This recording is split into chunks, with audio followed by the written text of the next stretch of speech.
Welcome to LiberoAssurance Marine Training video series. This video is an introduction to the STCW. Definition and overview. STCW is an international convention setting the minimum standards for seafarers, training, certification, and watchkeeping to ensure safety at sea, security, and environmental protection. The STCW convention has evolved over time. While the original 1978 version focused on theoretical knowledge, the 1995 amendment brought a shift toward practical skills and competence.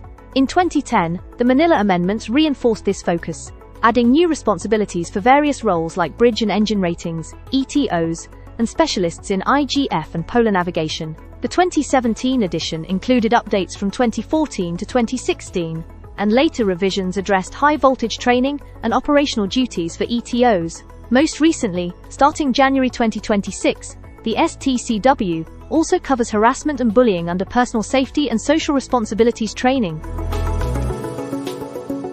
The STCW standards apply to all seafarers on seagoing merchant ships flying the flag of a country that's part of the convention. The 2010 Manila Amendments brought in all updates since 1995, addressed advances in technology, resolved inconsistencies, and replaced outdated rules. The amendments place strong emphasis on improving certification control and communication, especially in Chapter 1.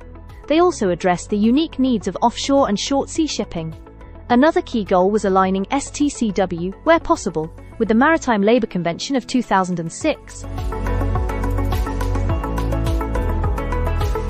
The STCW Convention, updated in 1995 and again in 2010, is made up of three parts. First, the articles outlining the legal obligations of each member state. Then, the annex detailing how those obligations should be fulfilled. And finally, the STCW Code, which goes deeper into the technical standards. The code has two parts. Part A includes mandatory training and certification standards, while Part B offers recommended, non-binding guidelines. The Annex and Part A are meant to be read together. The convention applies to seafarers on seagoing ships flying the flag of a country that's party to STCW. However, it doesn't apply to crew on warships or state-operated vessels on non-commercial missions, fishing vessels, pleasure yachts not used for trade, or wooden ships of primitive build. Still, countries are encouraged to ensure that crews on state ships meet STCW standards, as far as reasonably possible.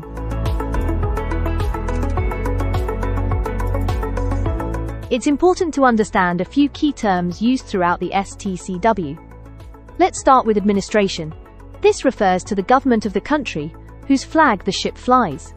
It's responsible for overseeing training, education, and certification of seafarers in line with the convention standards.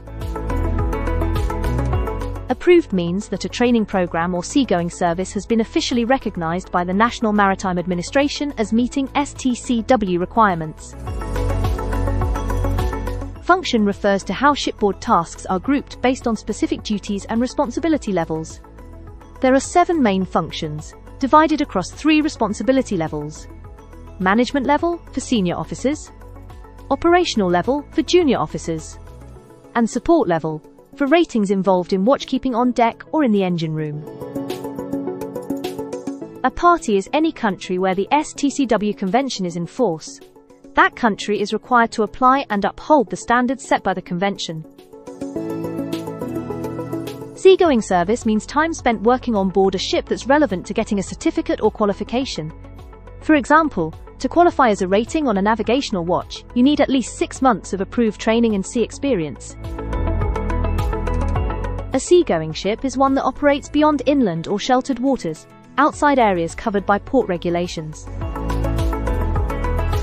Standard of competence means the minimum knowledge, skills, and understanding a seafarer must show to earn certification. These requirements are detailed in Part A of the STCW Code. The reason duties on board are divided into competencies, functions, and responsibility levels is to ensure certificates match the actual tasks a seafarer performs, not just their department. A uniform format defines each standard of competence, including A clear definition, the required knowledge, understanding and skills, how these are demonstrated, and the criteria used for evaluation. STCW Certificates. The term certificates includes all official documents required by STCW. This covers certificates of competence, endorsements, certificates of proficiency, special certificates, and any proof that convention requirements have been fulfilled. Certificates are essential proof that a seafarer meets STCW standards, covering training, sea service, professional competence, medical fitness, and age. Each country that follows the convention must ensure certificates are issued only to those who fully meet these requirements.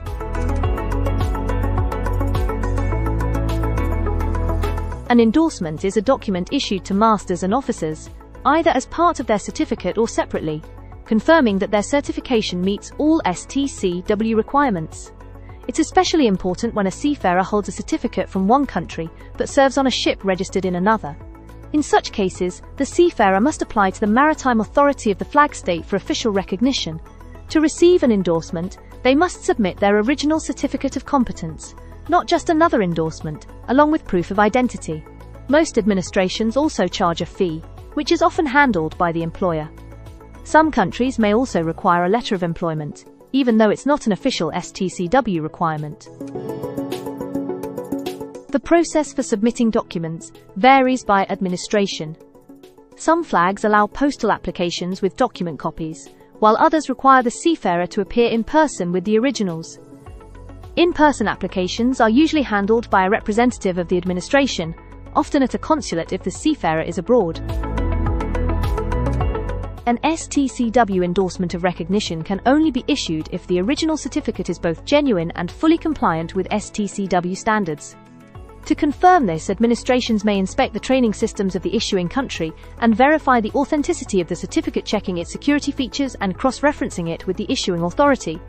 Since this process can take time, a letter is usually issued stating the application is in progress. This allows the seafarer to work on board for up to 3 months while waiting for the final endorsement.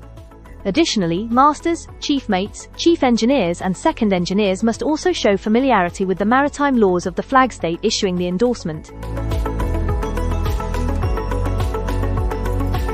Under the revised convention, there are 2 main types of certificates. First, the Certificate of Competency, or COC. Issued by a national maritime authority, it proves that a seafarer has completed the required training, exams and sea service for a specific role, like deck or engine officer. COCs are issued for management and operational level positions. Next, the Certificate of Proficiency, or COP. This is for seafarers who complete specialized training not tied to a rank, such as lifeboat handling, firefighting, or advanced safety. COPs are often issued to those in support level roles. There's also Documentary Evidence, or DOCE. It's not a formal certificate but written proof that a seafarer has completed specific training or meets health and safety standards. This might include training logs, onboard assessments, or medical clearances.